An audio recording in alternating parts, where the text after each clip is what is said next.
بسم الله الرحمن الرحیم. اسم اعلی کی دلالت کند بر اعلی صدور فعل بر سی وزن آید. مفعل، مفعلة، مفعال.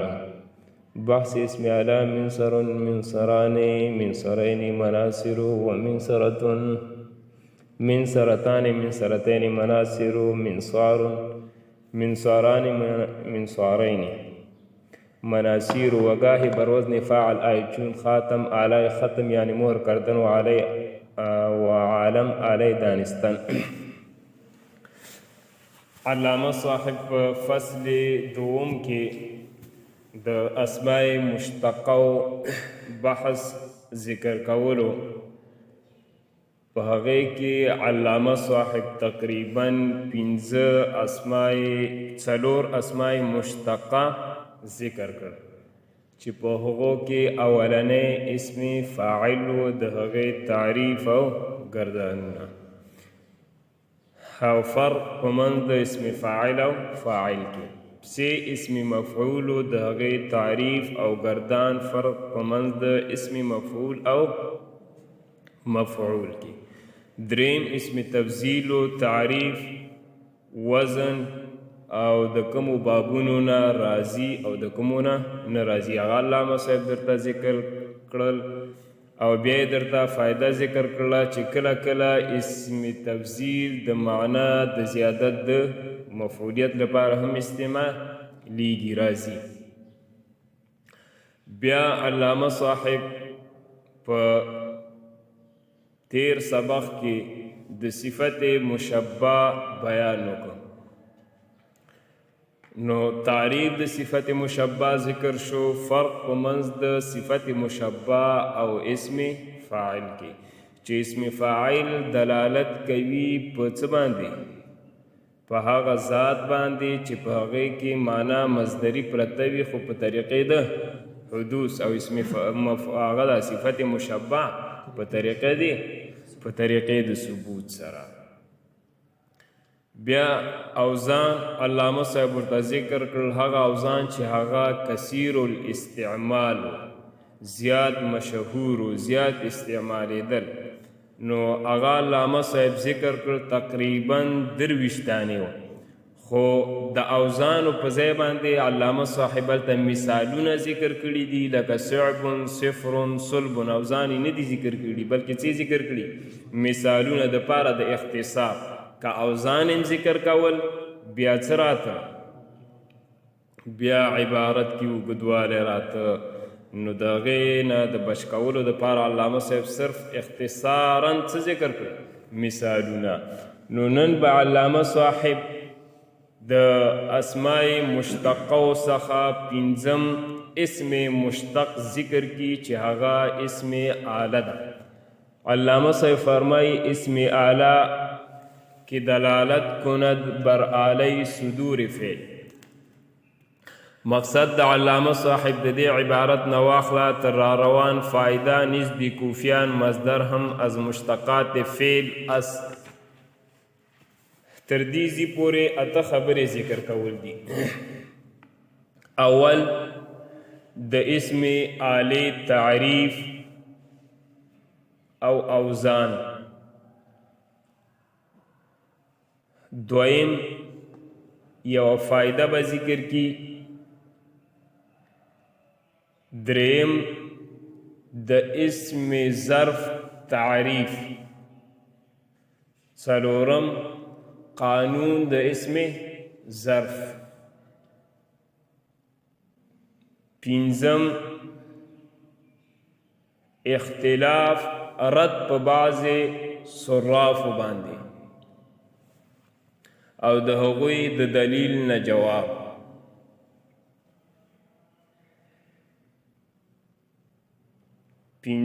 پنځه شو. شپږم تقسیم د اسم ظرف یا اقسام د اسم ظرف. شپږم د اسم ظرف گردان. اتم فائدہ او نهم هم څه فائدہ. څو خبرې شوي؟ دا 9 شوي که نه؟ یو څه ده تعریف د اسم آلی، دویم فائدہ، دریم تعریف د اسم ظرف، او څلورم قانون د اسم ظرف، او پنځم رد په بعضې صرافو باندې، او شپږم اقسام د اسم ظرف، اوم گردان د اسم ظرف، او اتم فائدہ، او نهم هم څه ده فائدہ. 9 خبرې دي. صحیح شو. اولنۍ خبره څه وه؟ تعریف د اسم آلی. آله په لغت کې واسطې ذریعې ته ویلی کېږي. آله په لغت کې څه ته وایي؟ واسطه، ذریعه یا وسیله. دې ته څه ویلی کېږي؟ آله په لغت کې. اصطلاحي تعریف علامه صاحب ذکر کړی دی، یا لنډ تعریف داسې ذکر کا چې اسم آله دا هر هغه څیز ته ویلی کېږي چې د هغې په ذریعې باندې یو کار وکړی شي. هغې په ذریعې باندې څه وکړی شي؟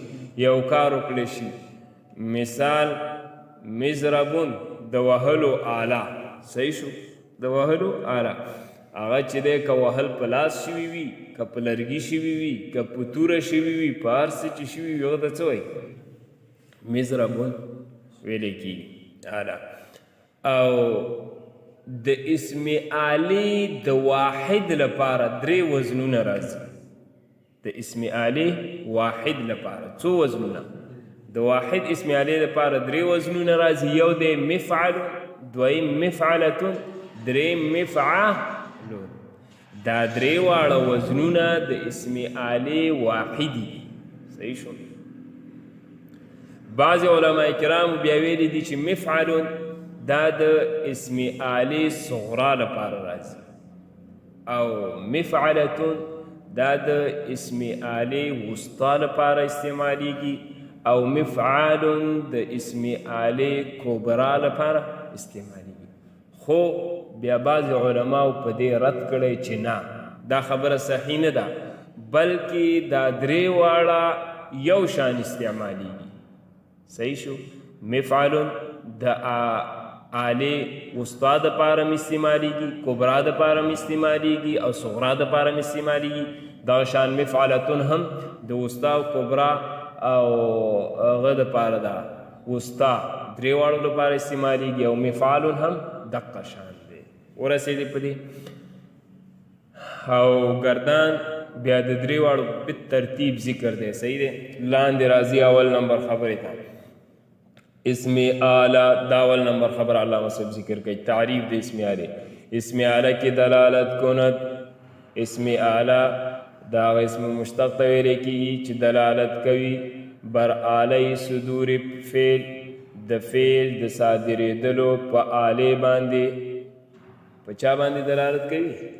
د فعل د صادرېدلو په آله. اسم آله چا ته وایي؟ د هغه اسم مشتق ته ویل کېږي چې د فعل د صادرېدلو په آله باندې دلالت کوي.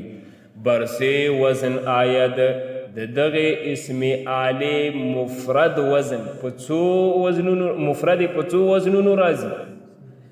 برسه وزن آید مفرد د دې اسم آله په 3 وزنونو راځي. یو مفعلون، دویم مفعلتون، دریم مفعلون. بحث اسم آله منصر، منصران، منصرین، مناصر. دا د مفعلون تثنیه او جمع. منصرة، منصرتان، منصرتین، مناصر.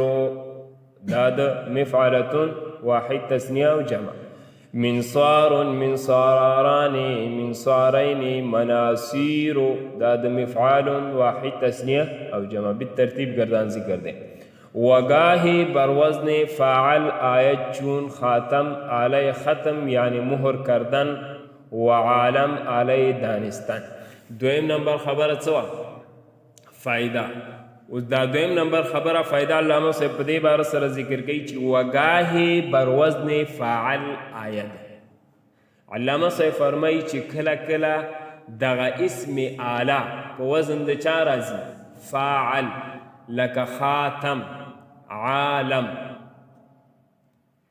اسم ظرف دپاره خو مخکې 3 وزنونه ذکر شول چې یو څه مفعل مفعلة او مفعال خو کله کله دغه اسم اعلی په وزن د چا هم راځي فاعل لکه خاتم عالم خاتم د مهر لګولو آلې ته ویلی کېږي مهر چې پې لګولی شي یو هغه په کاغذ چې کله ولګېږي هغه نقشه چې جوړه شي هغه ته ختم ویلی کېږي یو دا کوم شي باندې چې لګولی کېږي دا نقشه جوړېږي هغې ته څه وایي خاتم ویلی کېږي صحیح شو نو خاتم دا د مهر لګولو آلې ته ویلی کېږي دغه شان عالم دا د پوهولو آلې ته ویلی کېږي عالم دا د الله نه علاوه دا څومره اشیا چې د دې ته عالم اوس ویلی کېږي صحیح دی اوس دې کې چې سړی سوچ وکړي دې په ذریعې باندې الله پېژندلی کېږي که نه الله رب العزت پېژندلی شي په دې چې یو څوک شته دی چې دا اشیا یې پیدا کړي دي صحیح شو نو عالم دا څه ته ویلی کېږي د پوهولو آله لیکن په دې دواړو کې په خاتم او عالم کې دا معنا اسمی اوس غالبه ګرځېدلې ده معنا اسمی څه ده غالبه یعنی دا دواړه اوس نومونه د دغې اشیاو دپاره ګرځېدلي دي اسم جامد ګرځېدلي دي خاتم نوم ګرځېدلی دی دغې مهر دپاره او عالم نوم ګرځېدلی دی ما سوی الله دپاره صحیح شو خاتم نوم چا دپاره ګرځېدلی خاتم نوم ګرځېدلی د مهر دپاره او عالم نوم د چا دپاره ګرځېدلی ما سوی الله دپاره اوس دا دواړه په معنا مشتقي کې بغیر د کم قید نه استعمالیږي په معنا مشتقي کې علی الاطلاق نه استعمالیږي په هر حالت کې په خپله معنا مشتقي کې دا دواړه نه استعمالیږي په شان د مضربون مفعلون مفعلتون او مفعلون د خاتم دا مشتق دی د ختم مشتق د چا نه دی ختم د ختم معنا ده ختمول د ختم معنا څه ده ختمول اوس هرې آلې د ختمولو ته خاتم نه ویلی کېږي هرې آلې د ختم ته څه نه ویلی کېږي خاتم نه ویلی کېږي ځکه موږ ویلي چې دغه خاتم دا په چا نوم ګرځېدلی چا دپاره مهر دپاره که خاتم نوم ګرځېدلی چا دی د اوس حیثیت د اسم جامد اختیار کړی دی دا اسم جامد دی نوم ګرځېدلی د دې دپاره مهر دپاره اوس دا چې دی هر آلې د ختمولو ته خاتم نه ویلی کېږي اوس مثال د ختمولو آله ټوپک هم دی ټوپک نه میشناسي سلا اوس دې په ذریعې باندې خلق ختمولی کېږي چې وی ولې ټول ختم شي که نه خو دې ته څوک خاتم ټوپک ته وایي نه ویلی کېږي ځکه دا نوم د چا ګرځېدلی دی خاتم د مهر دقه شان عالم په خپله معنا مشتقي کې علی الاطلاق نه استعمالیږي څه مطلب د عالم مشتق د چا نه دی علم نه دی د عالم معنا څه د پوهولو آله اوس خو د عالم په خپلې د معنا مشتقي چې علم دی په دې کې نه استعمالیږي علی الاطلاق یعنی هر یو د پوهې آلې ته هر یوې د پوهولو آلې ته عالم نه ویلی کېږي اوس مثال دا کتاب د پوهولو آله ده که نه ده دا په دې باندې انسان پوهیږي دې په ذریعې باندې په یو شي باندې اوس چې دی دې کتاب ته عالم نه ویلی کېږي ولې نه ویلی کېږي ځکه چې عالم نوم ګرځېدلی د چا دی د ما سوی الله اوس دا په معنا خپلې معنا مشتقي کې علی الاطلاق په هر حالت کې یا بغیر د کم قید نه استعمالیږي دغه شان لوګی اور دا لوګی میشناسي دود دود کدو دال است آخر یہ خود دود خدا چی اردو شیر رمیگا خوب د فارسی لوګي ته وایي دا لوګی چې سړی وویني دا آله د هغه دا سړی چې دا وویني سړی په دې پوهېږي چې دلته څه دی اور بل دی دا آله د پوهولو ده او که نه ده دا چې دا سړی وویني سړی علم په چا راځي په اور چې دلته څه دی اور بل دی خو لوګي ته سړی عالم نه وایي لوګي ته عالم نه ویلی کېږي ځکه چې عالم نوم د چا ګرځېدلی ما سوى الله او مضربون دا علی الاطلاق په هر حالت کې همیشه په خپله معنا مشتقي کې استعمالیږي مضربون دا د ضرب نه مشتق دی ضرب وهلو ته ویلی کېږي ضرب که په لاس شوی وي وهل که په لرګي سره شوي وي وهل که په تورې سره شوي وي دې ټولو ته څه ویلی کېږي مضربون په دې ورسېدی چې دا دواړه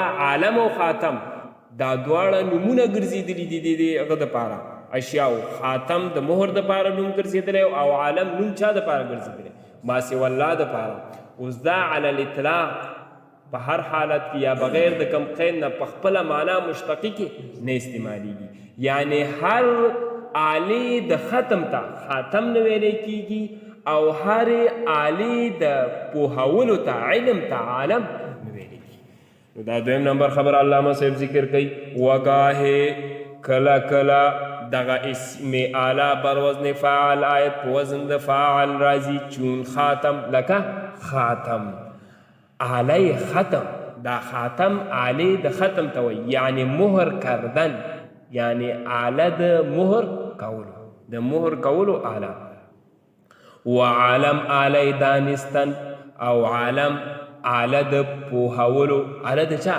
پوهولو مگر درین قسم لیکن په دې قسم کې معنای اسمی غالب آمده معنا اسمی څه راغلی ده غالب یعنی د دواړو حیثیت د چا اختیار کړی اسمی جامد دا دواړه نومونه ګرځېدلي دي د دغې دوو شیانو دپاره صحیح شو مطلب دا چې معنی اسم غالب آمده علی الاطلاق بغیر د کم قید نه بغیر د چا نه کم قید نه یا په هر حالت کې علی الاطلاق بمعنی اشتقاقی بغیر د کم قید نه په معنا اشتقاقی کې مستعمل نیست دا نه استعمالیږي په دې پوه شئ علی الاطلاق بغیر د کم قید نه یا په هر حالت کې په معنا اشتقاقی کې دا نه استعمالیږي معنا اشتقاقی د خاتم څه ده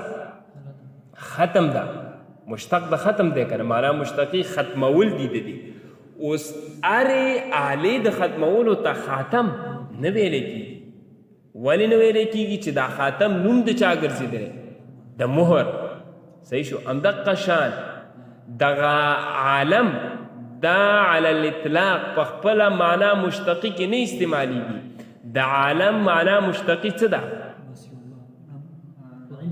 علم پوهول اوس دا عالم د خپلې معنا مشتقي په پوهولو کې علی الاطلاق نه استعمالیږي په دې معنا کې ځکه چې دا عالم نوم د چا ګرځېدلی د علی الاطلاق دا مطلب دی صحیح دی بغیر د کم قید او بغیر د کم شرط نه علی الاطلاق به معنا اشتقاقی مستعمل نیست په هر حالت کې بغیر د کم قید نه په معنا مشتقي کې نه استعمالیږي هر آله ختم را خاتم هر آله د ختمولو لره خاتم و هر آله علم را او هر آله د علم لره عالم نتوان گفت نش ویلی کېدی په دې ځای ورسېدی سلام پې ورسوه اسم ضرب بر وزن اسم ضرب دلالت میکند بر جای صدور فعل دریم نمبر خبره څه د اسم ظرف تعریف د اسم ظرف اوس د دې ځای نه علامه صاحب دا دریم نمبر خبره ذکر کوي تعریف د اسم ظرف په لغت کې لوښي ته ویلی کېږي شما چی میگی ظرف میگی شما امی او را میگم خب په اصطلاح کې ظرف علامه صاحب ذکر کړی دی چې اسم ظرف د هغه اسم مشتق ته ویلی کیږي چې د فعل د صادرېدلو په وخت یا په ځای باندې دلالت کوي. د فعل د صادرېدلو په څه باندې؟ د وخت په وخت یا په ځای باندې دلالت کوي.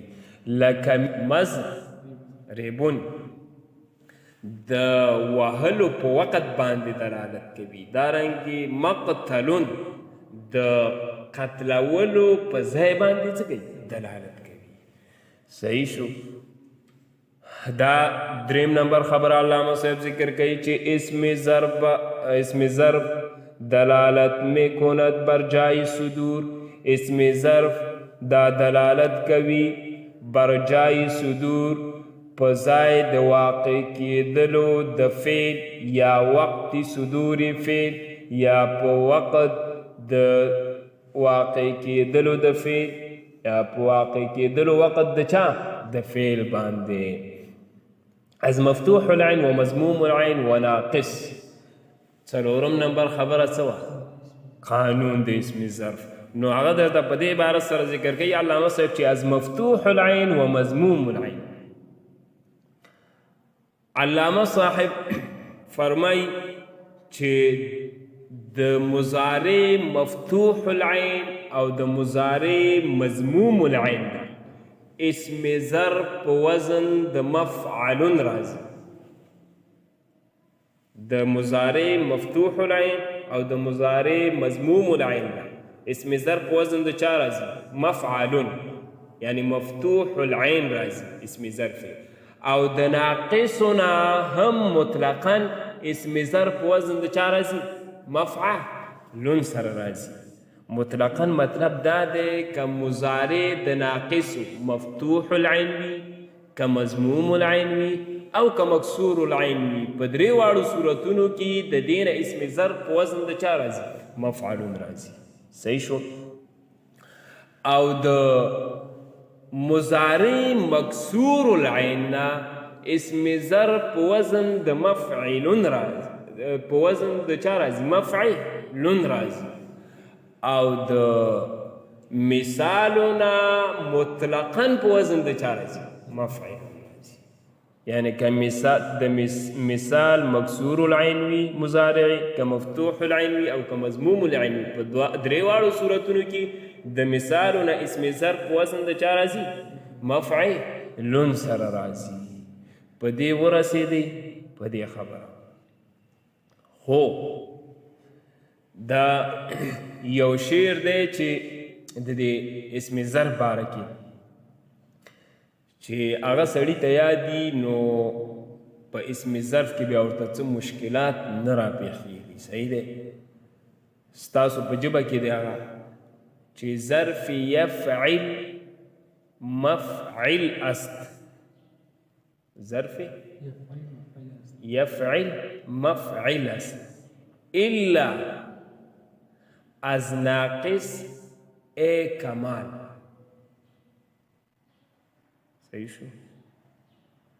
ظرف مفعل ظرف یفعل مفعل است الا از ناقص ای کمال. غیر یفعل مفعل است. غیر یفعل مفعل است الا از ابواب مثال. غیر یفعل مفعل است الا از ابواب مثال. یعنی اوله کړی څه وه؟ ظرف یفعل مفعل است. ظرف د یفعل یعنی د مکسور العین په وزن د چا راځي؟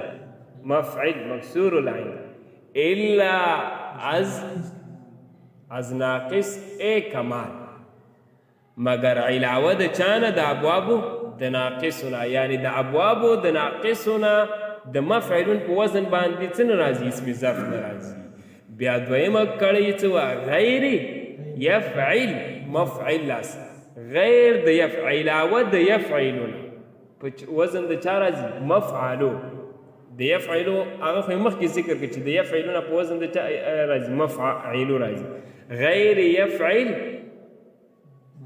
مفعل است الا از ابواب مثال د مثالو ابواب د بابونو د مثالو نه علاوه یعنی د بابونو د مثالو نه اسم ظرف په وزن د چا راځي مفعل د شعر نه خو دومره پته لګي چې د حکم د ناقصو د مکسور العین نه خارج دی علاوه دی دارنګې د مثالو بابونو حکم د یفعلونه څه دی خارج دی خو پته بیا نه لګي چې په کم وزن راځي نو دې دپاره اسانه طریقه دا ده چې د ناقصو کې اولني حرف ته به وګوري په ناقصو کې اولني حرف ته څه کې وګوري په ناقص کې اولنی حرف څه دی نون دی که نه نون الف قاف صاد دی که نه په ناقصو کې اولني حرف ته به وګوري په هغې باندې چې کم حرکت و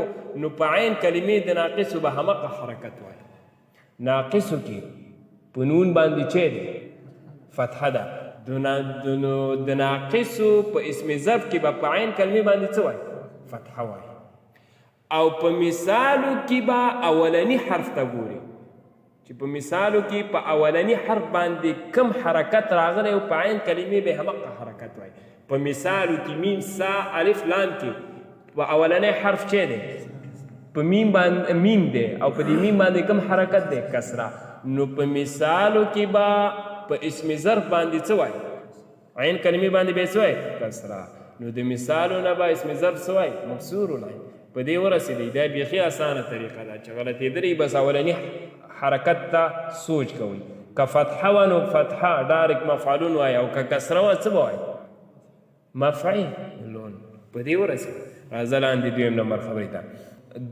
څلورم نمبر خبره از مفتوح العین و مضموم العین د مفتوح العین مضارع و مضموم العین او د مضموم العین مضارع و ناقص او د ناقصنا مطلقاً بر وزن مفعالو آید اسم ظرف وزن د مفعالو راځي مطلقاً باندې پوه شئ که د ناقصو مضارع مفتوح العین وي که مضموم العین وي او که مکسور العین وي په درې واړو صورتونو کې به اسم ظرف وزن د چا راځي مفعلون او چون مفتح بفتح عین په فتحې د چا سره عین کلمې د اسم ظرف سره چون مفتح لك مفتح د یفتحونه مضارع مفتوح العین دی نو اسم ظرف څه دی راځي مفعلون مفتوح العین ومنصر دا د دې مضارع څه ده مضموم العین ینصرو نو اسم ظرف په وزن د چا راځي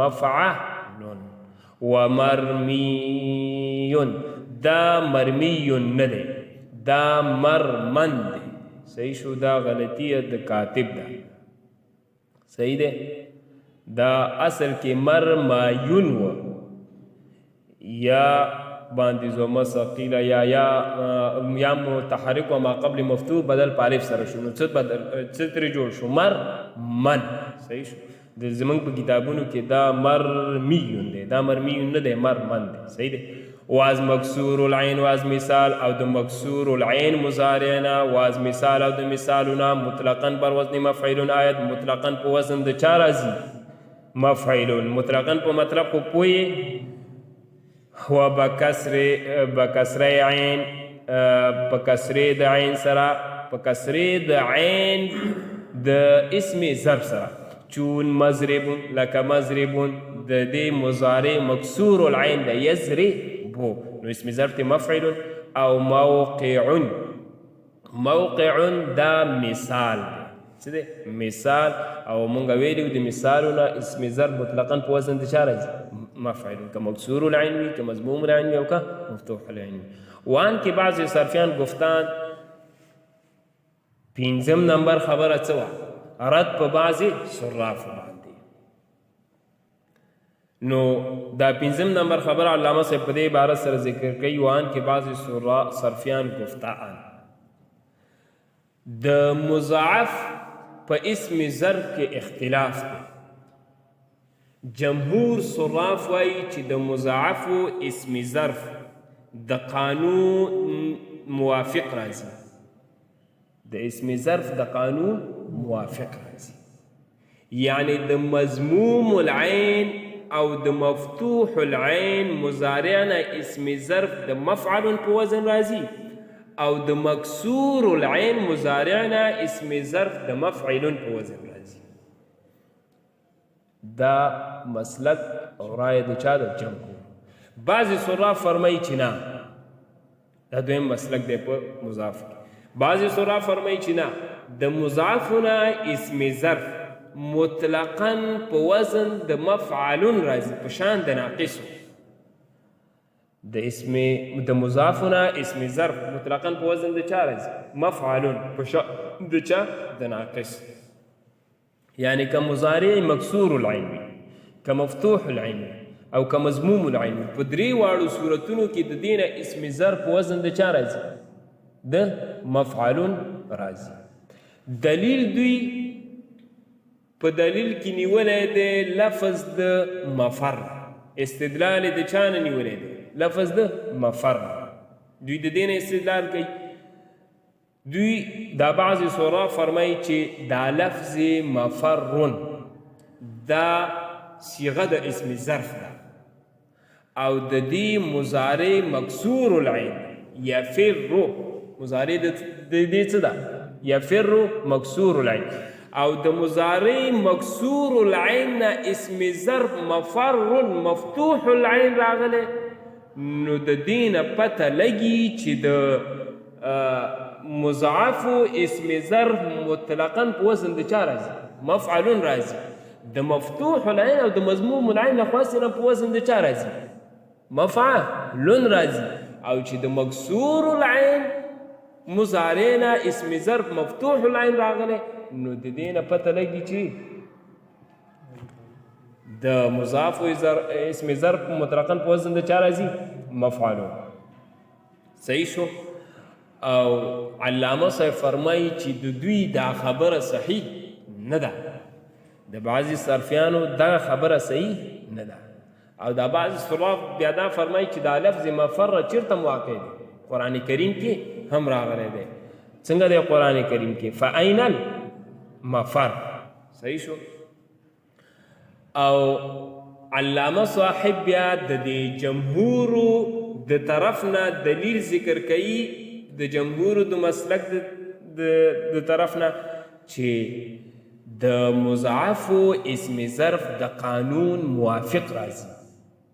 یعنی د مفتوح العین او د مضموم العین نه په وزن د چا راځي؟ مفعلون. او د مکسور العین مضارع نه اسم ظرف په وزن د چا راځي؟ مفعلون. علامه صاحب که د جمهورو د طرف نه دا دلیل ذکر کوي چې د محلون دا اسم ظرف دی، صیغه د چا ده؟ ظرف ده. او د دې مضارع راځي یحلو. مضارع د دې څه ده؟ یحلو مکسور العین ده. د مکسور العین مضارع نه اسم ظرف مکسور العین راغلی دی. د مکسور العین مضارع نه اسم ظرف څه راغلی دی؟ مکسور العین راغلی دی. چې مکسور العین راغلی دی، نو د دې نه معلومیږي چې د مضاعفو اسم ظرف دا موافق د قانون راځي، مخالف د قانون نه راځي. یعنی د مفتوح العین او مضموم العین نه مفتوح العین اسم ظرف او د مکسور العین نه مکسور العین لکه محله چې دی ورسېدی. او بل دا چې دا لفظ محلون چېرته واقع دی؟ قرآن کریم کې حتی یبلغ الهدی محله. صحیح شو؟ او بیا علامه صاحب د جمهورو د طرف نه د دې بعضې د صرافو دلیل جواب ذکر کوي، چې هغوی دلیل دا ویلی و چې د مفرون دا صیغه د ظرف ده او د چا مضارع چې دی؟ مکسور العین. او د دې نه اسم ظرف د مفعلون په وزن راغلی دی. نو علامه صاحب د دې بعضې صرافو د دې دلیل نه جواب ذکر کوي چې دا لفظ مفرون دا صیغه د اسم ظرف نه ده، بلکې دا چې ده؟ دا صیغه د مصدر میمی. دا لفظ مفرن اسم ظرف نه دی بلکې چې دی مصدر میمی دی. مصدر میمی چاته ویلی کیږي؟ مصدر میمی د هغه مصدر ته ویلی کیږي چې د هغې په اول کې زائد میم راغلی. څه راغلی؟ زائد میم. خو علاوه د باب مفاعلې د میم نه، علاوه د میم د چا نه؟ د باب مفاعلې نه. دې ته څه ویلی کیږي؟ مصدر میمی. په دې دریم نمبر خبر څه پنځم نمبر خبره پوه شوي؟ راځئ لاندې ګورئ. اوس نو علامه صاحب فرمایي چې وآن کے بعضی صرفیان، پنځم نمبر خبره ذکر کوي علامه صاحب، وآن کے بعضی صرفیان گفتان، او چې بعضی صرفیان ویلی دي چې از مضاف هم مطلقاً، چې د مضافونه هم مطلقاً اسم ضرب بفتح عین آیت په فتحې د چا سره راځي؟ عین، یعنی مفتوح العین، مضموم العین، مکسور العین، مضارع نه په درې واړو صورتونو کې په فتحې د عین سره راځي. صحیح نیست، د دوی دا خبره صحیح نه ده. وی و استدلال کردن او دوی دلیل نیولی دی د چا؟ بعضې صرافو بلفظ مفرن، د لفظ د چا نه؟ په دلیل کې کوم لفظ نیولی دی؟ لفظ د مفرن. د دې نه استدلال کوي چې از یفرو بکسر عین است، چې دا اسم ظرف دی د یفرو مکسور العین نه. د چا نه راغلی؟ مکسور العین مضارع نه دی. و در قرآن مجید واقع، او دا لفظ د مفرن چیرته واقع دی؟ په قرآن مجید کې. فأین المفر. و صحیح این است که از مضاف مکسور العین بکسر عین آید. صحیح خبره دا ده چې دا مسلک د چا دی؟ جمهور دی. و صحیح این است که از مضاف، چې د مضافونه د مضاف مکسور العین نه، یعنی د مضاف مکسور العین مضارع نه بکسر عین آید، په کسری د عین کلمې سره اسم ظرف راځي. په کسری د چا سره اسم ظرف راځي؟ په عین کلمې سره. چنانچه محل، لکه محل، از حل یحل، دا د حل یحل نه دی. یحل مضارع مکسور العین ده، او د دې اسم ظرف محل مکسور العین راغلی دی. و لفظ محل هم در قرآن مجید واقع، او لفظ د محل هم په څه کې واقع دی؟ قرآن کې. چې تاسو وایي لفظ د مفرن قرآن کې واقع دی، دا لفظ هم چېرته واقع دی؟ لا، قرآن کې واقع دی. لکه حتی یبلغ الهدی محلا. و لفظ مفر را جواب دادن، او بعضې صرافو چې استدلال کړی و د لفظ د مفرن نه، نو دغې جواب ذکر کوي.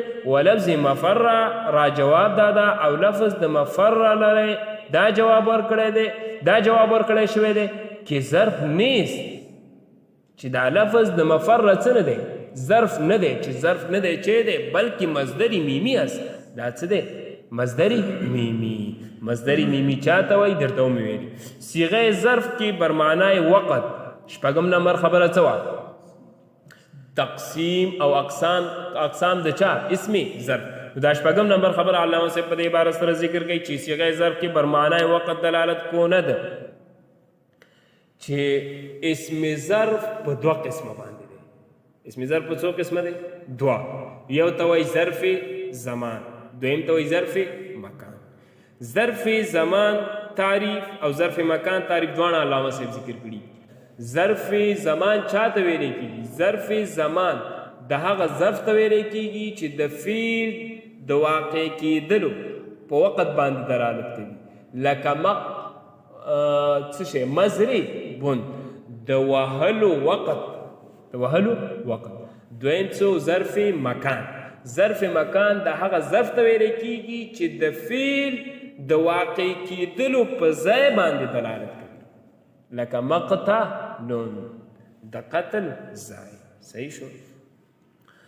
نو دا خبر علامه صاحب درته ذکر کوي. شپږم نمبر خبره چې صیغه ظرف، صیغه د ظرف که بر معنای وقت دلالت کند، که په معنا د وقت باندې دلالت کوي. آن را ظرف زمان گوین، هغې ته څه وایي؟ ظرف زمان. وان کې بر معنای جای، او که دغه صیغه د ظرف په معنا د ځای دلالت کوي. آن را ظرف مکان گوین، هغې ته څه وایي؟ ظرف مکان. بحث اسم ظرف. اوم نمبر خبره څه وه؟ گردان د اسم ظرف. نو هغه درته ذکر کوي چې مضربون، مضربان، مضربین، مضارب، اتم نمبر خبره فایده گاهی ضرب بر وزن مفعلتون هم آید چون مکحلتون و بعضی اوزان ضرب از غیر مکسور العین. علامه صاحب فرمایی چې کله کله اسم ظرف خلاف القیاس په وزن د مفعلتون هم راځي.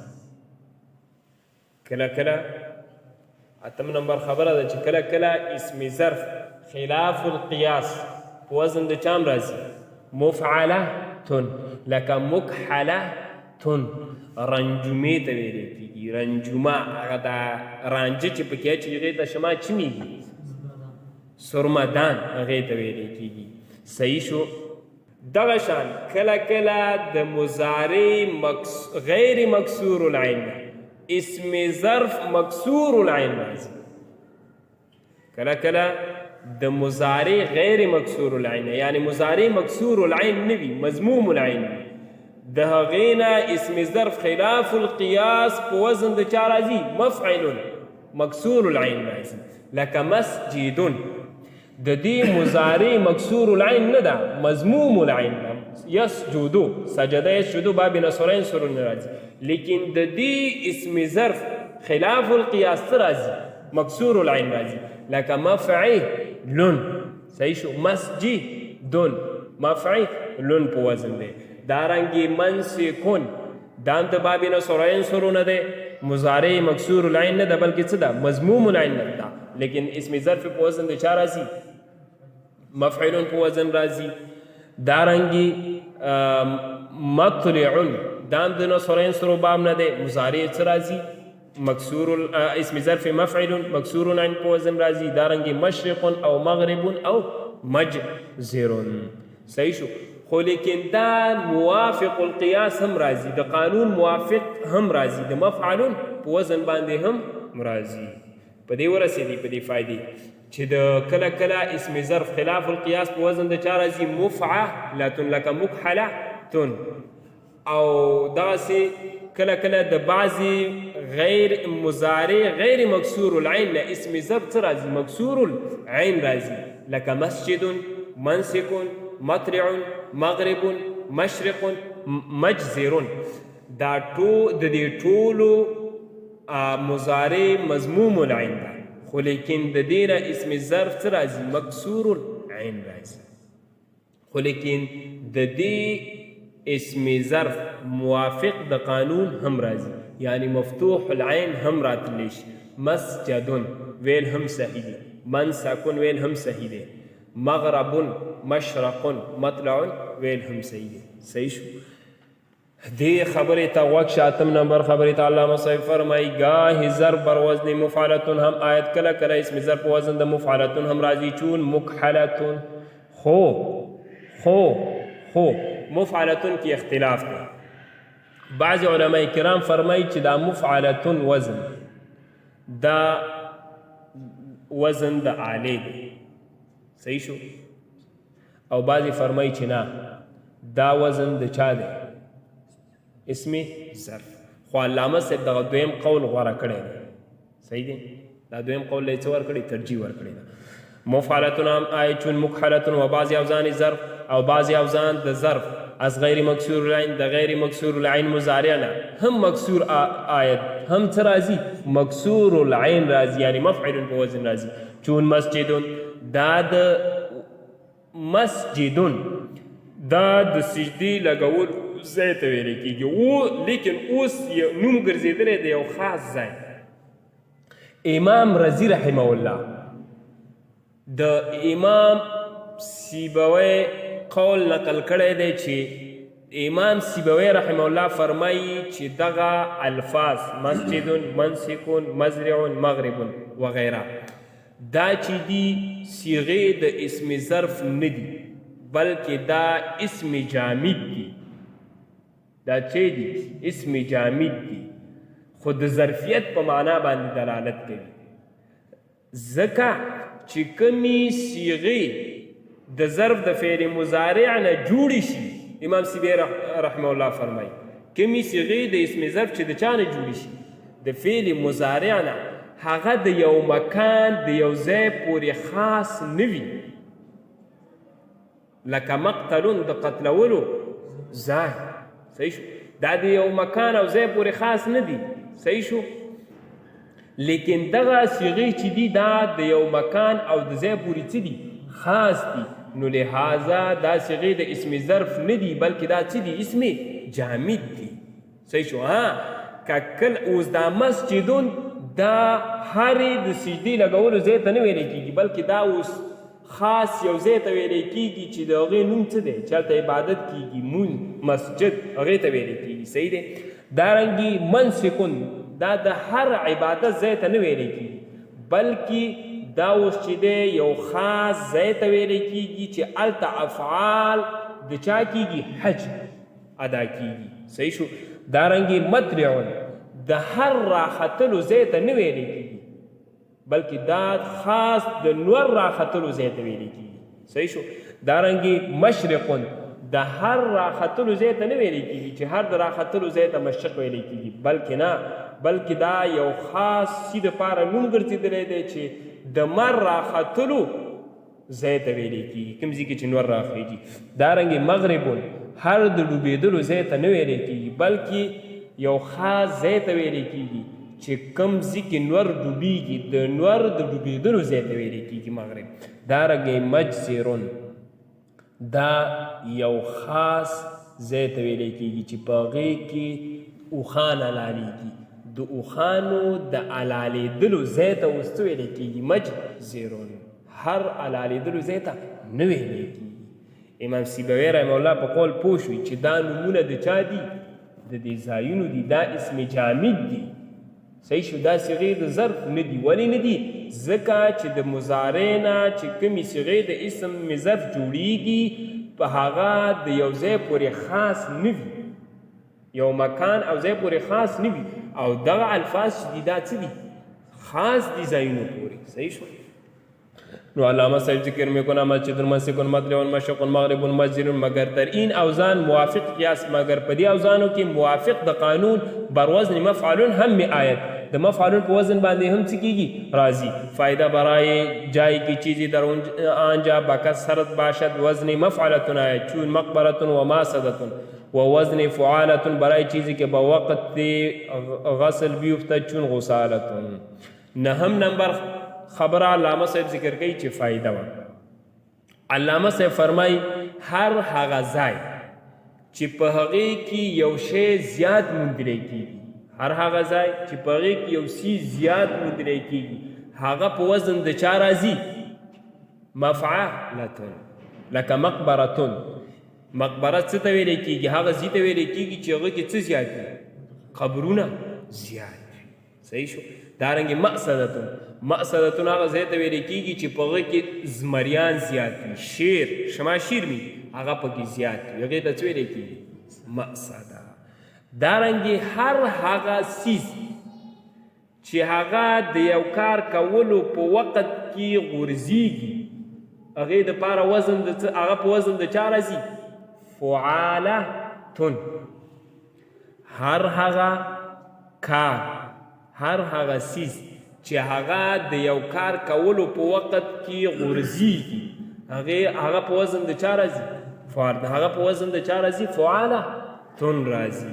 لکه مثال غسالتون.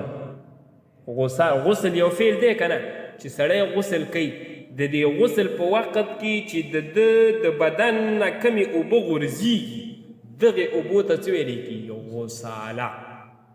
دارنګې د جارو وهلو په وخت کې چې د جارو مخې ته کم ګند غورځېږي د جارو د وجې نه هغې ته څه ویلی کېږي؟ کناستون.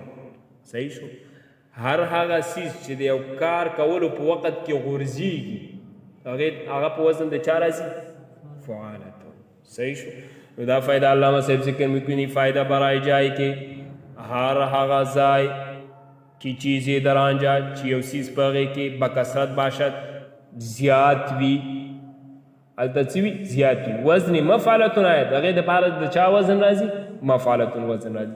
چون مقبرتون لکه مقبرتون و ماسدتون او ماسدتون و وزن فعالتون او وزن د فعالتون برای چیزی که د هغه چیز دپاره کې بوقت غسل دا زمونږ په کتابونو کې غسل دی لیکن دا غسل نه دی دا فعل دی صحیح شو کتاب شما فعل است خو به کتاب ما غسل است ای غسل نه است دا غسل نه دی دا فعل دی صحیح دی غلطی د کاتب ده بوقت فعل بیفتد په وقت د یو کار کولو کې څه کېږي غورځېږي چون غسالتون لکه غسالتون آب کې وقت غسل بیفتد هغه اوبه چې هغه په وقت د غسل کولو کې غورځېږي هغې ته ویلی کېږي و کناستون او کناستون چیزی کې وقت هغه سیز چې هغه په وقت د جارو کشیدن د جارو وهلو کې از جارو بیفتد د جارو د وجې نه څه شي وغورځېږي هغې ته څه ویلی کېږي کناستون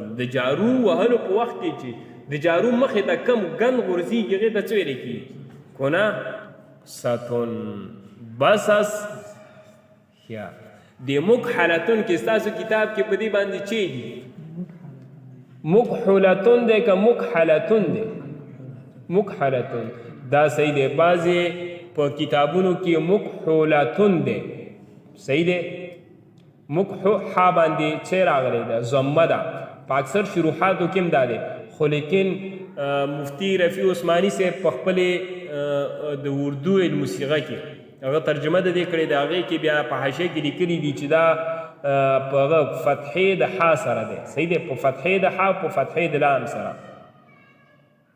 یعنی په فتحې د عین او په فتحې د لام کلمې سره دی صحیح دی اکثر ځایونو کې دا مفعولاتن داسې لیکلی شوی نو نن ټولې څو خبرې علامه صاحب ذکر کړي دي نه اولنۍ خبره څه وه ستوماني به بیا وباسئ دا موقع وه شیخ صاحب نه و که نه نن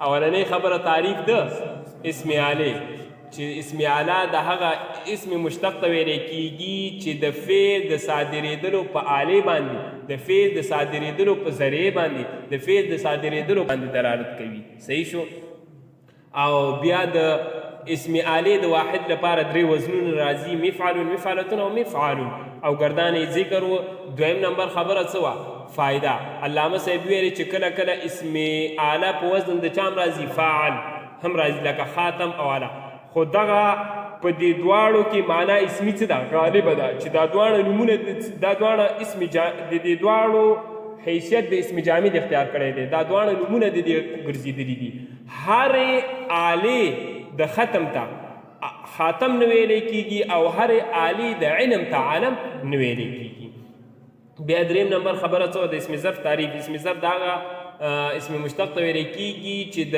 فعل د صادرېدلو په وخت یا په ځای باندې څه کوي دلالت کوي بیا قاعده د اسم ظرف علامه صاحب ویلي چې د مفتوح العین او مضموم العین مضارع او د ناقصونه مطلقا په وزن د مفعلون او د مکسور العین او د مثالونه مطلقا په وزن د چا راځي مفعلون سره راځي او بیا رد په بعضې صرافو چې د مضاعف په اسم ظرف کې اختلاف بعضې صراف وایي چې د مطلقا د مفعلون په وزن راځي په شان د ناقص او جمهور صراف وایي چې نه چې د موافق القانون قیاس راځي یعنی د مکسور العین نه په وزن د مفعلون او د مفتوح العین او د مضموم العین نه په وزن د مفعلون راځي او بعضې صرافو دلیل کې لفظ د مفر نیولی و چې د دې نه استدلال کړی و چې لفظ د مفرون دا اسم ظرف د یفر د مکسور العین مضارع دی د دې مضارع مکسور العین ده او د دې نه اسم ظرف د مفعلون په وزن راغلی دی او د مفتوح العین او د مضموم العین نه خاص هم د مفعلون په وزن راځي نو د دې نه پته لګي چې د مضاف اسم ظرف مطلقا په وزن د چا راځي مفعلون راځي علامه صاحب جواب او دوی ویل چې دا لفظ د مفر په قرآن کې راغلی دی علامه صاحب د جمهور د طرف نه دلیل ذکر کړ چې نه د صحیح قول دا دی چې د اسم ظرف د مضاف او اسم ظرف موافق د قانون راځي او هغه دلیل کې لفظ د محل ذکر کړ چې لفظ د محله دا محله صيغه د اسم ظرف ده د يحل مضارع مکسور العين ده او د دې مضارع مکسور العين ده او اسم ظرف محل مکسور العين راغلی دی نو د دې نه پته لګي چې د مضاعف او اسم ظرف موافق د قانون راځي او رد وکړه د بعضې صرافو په دلیل باندې د طرفه د جمهور صرافو چې دغه لفظ د مفرون چې دی دا صيغه د اسم ظرف نه ده بلکې دا چې دی مصدري میمی دی شپږم نمبر خبره د تقسیم د اسم ظرف چې اسم ظرف په دوه قسمه دی، ظرف زمان، ظرف مکان. ظرف زمان د هغې ته ویلی کېږي چې د فعل د واقع کېدلو په وخت باندې دلالت کوي، او ظرف مکان چې د فعل د واقع کېدلو په ځای باندې دلالت کوي. اووم نمبر خبره څه وه؟ د گردان د اسم ظرف. اتم نمبر خبره فایده وه چې څنګه چې موافق القیاس اسم ظرف راځي، دغه شان مخالف القیاس هم اسم ظرف راځي. اسم ظرف کله کله په وزن د چا راځي؟ مخالف القیاس په وزن د مفعلة راځي. او دا شان کله د مضارع غیر مکسور العین نه اسم ظرف په وزن د مفعل راځي، لکه مسجد، مجزر، منسک، مطلع، مشرق، مغرب. صحیح شو؟ او خو لیکن دا د موافق د قانون هم راځي، په وزن د مفعل سره راځي. او نهم نمبر خبره څه آخرنۍ هغه هم فایده وه. علامه صاحب ذکر کړ چې هغه ځای چې په هغې کې یو شی زیات موندلی کېږي، زیات وي، هغه په وزن د چا راځي؟ مفعلة، لکه مقبرة. او هغه شی، هغه څیز چې هغه په وخت د یو کار کولو کې غورځېږي، نو هغه دپاره وزن د څه راځي؟ فعالة، هغه په وزن د فعالة راځي. بس دی.